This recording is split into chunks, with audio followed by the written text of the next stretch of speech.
Assalamualaikum warahmatullahi wabarakatuh.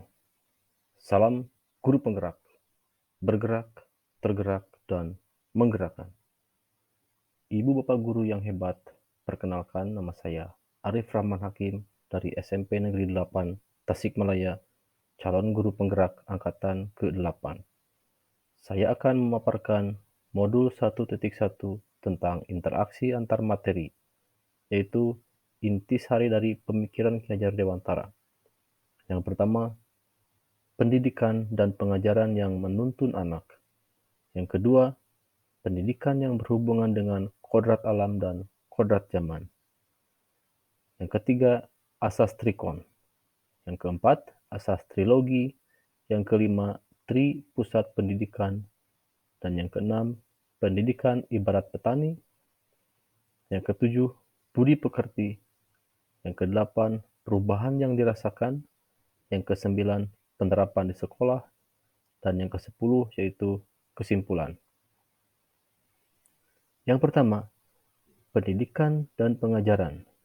Menurut Ki Hajar Dewantara, pendidikan memberi tuntunan terhadap segala kekuatan kodrat yang dimiliki anak, agar ia mampu mencapai keselamatan dan kebahagiaan yang setinggi-tingginya, baik sebagai seorang manusia maupun sebagai anggota masyarakat. Sedangkan pengajaran merupakan proses pendidikan dalam memberi ilmu atau berfaedah untuk kecakapan hidup anak secara lahir dan batin. Yang kedua, yaitu kodrat alam dan kodrat zaman. Kodrat alam berkaitan dengan sifat dan bentuk lingkungan di mana anak berada. Sifat alami manusia yang harus dikembangkan, seperti sifat kejujuran, ketulusan, tanggung jawab, dan lain-lainnya. Kodrat zaman adalah isi dan irama. Sangat lekat hubungannya dengan zamannya dan pribadinya seseorang. Misalnya, zaman perkembangan teknologi dan informasi pada saat ini. Yang ketiga, yaitu asas trikon. Yang pertama, continue. Pengembangan yang dilakukan harus berkesinambungan, dilakukan secara terus-menerus dan perencanaan yang baik. Yang kedua, convergent. Pengembangan yang dilakukan dapat mengambil dari berbagai sumber dari luar, bahkan dari praktik pendidikan di luar negeri. Namun, disesuaikan dengan kebutuhan yang kita miliki sendiri. Yang ketiga yaitu konsentris. Pengembangan pendidikan yang dilakukan harus tetap berdasarkan kepribadian kita sendiri. Yang keempat, asas trilogi. Yang pertama, ingarso sung tulodo. Artinya di depan, pendidik menjadi teladan bagi muridnya. Misalnya, dalam hal membuang sampah dengan benar, guru menjadi contoh dengan membuang sampah pada tempatnya. Yang kedua, ing madya mangun karso. Artinya, di tengah-tengah, pendidik membangun semangat murid. Misalnya, saat ada murid yang membuang sampah tidak pada tempatnya, guru mengingatkan murid tersebut. Yang ketiga, tuturi handayani. Artinya di belakang, pendidik memberi dorongan bagi muridnya. Misalnya, memberi dorongan bagi siswa yang mengolah sampah menjadi barang yang berguna. Yang kelima, tri pusat pendidikan. Dalam kehidupan anak, ada 3 tempat yang menjadi pusat pendidikan, yaitu keluarga adalah pusat pendidikan pertama yang penting dalam membentuk karakter anak. Yang kedua, sekolah, yaitu memberikan pengetahuan dan keterampilan yang dibutuhkan dalam kehidupan.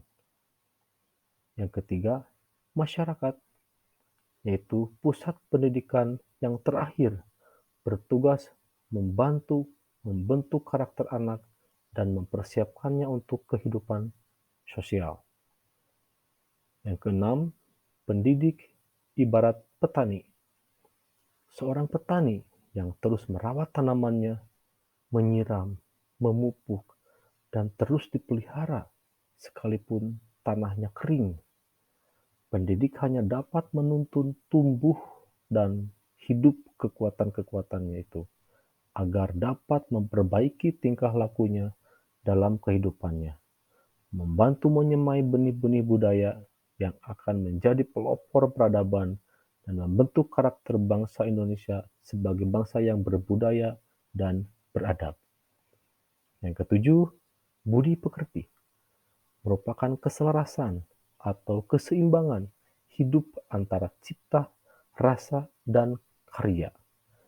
Keselarasan hidup anak dilatih melalui pemahaman kesadaran diri yang baik tentang kekuatan dirinya, kemudian dilatih mengelola diri agar mampu memiliki kesadaran sosial bahwa ia tidak hidup sendiri dalam relasi sosialnya, sehingga ketika membuat sebuah keputusan yang bertanggung jawab dalam kemerdekaan dirinya dan kemerdekaan orang lain.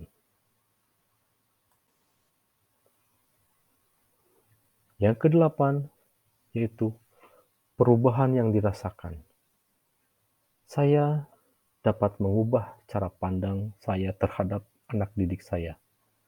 Saya akan menuntun mereka mengeksplorasi pengetahuan, pemahaman, dari pengalaman belajar yang mereka lakukan di sekolah, mencari kodrat mereka masing-masing, dan menjadi jati diri yang bermakna bagi mereka. Pendidikan harus berorientasi penuh pada murid, bebas dari segala ikatan, dengan suci hati mendekati sang anak, tidak untuk meminta suatu hak, namun berhamba pada anak. Yang kesembilan, penerapan di sekolah. Proses pembelajaran dan suasana kelas mencerminkan pemikiran Ki Hajar Dewantara dengan pembelajaran tatap muka maupun sekali-kali online. Pembuatan tugas proyek pada senam irama dan diskusi mengenai materi ajar dengan metode dan model pembelajaran yang berpusat pada murid, sehingga menuntun mereka hidup mandiri dan cakap dalam kehidupannya. Yang terakhir yaitu ke-10, kesimpulan. Dari uraian di atas dapat disimpulkan bahwa Ki Hajar Dewantara adalah tokoh pendidikan yang memiliki pemikiran filosofis yang penting untuk diterapkan dalam dunia pendidikan.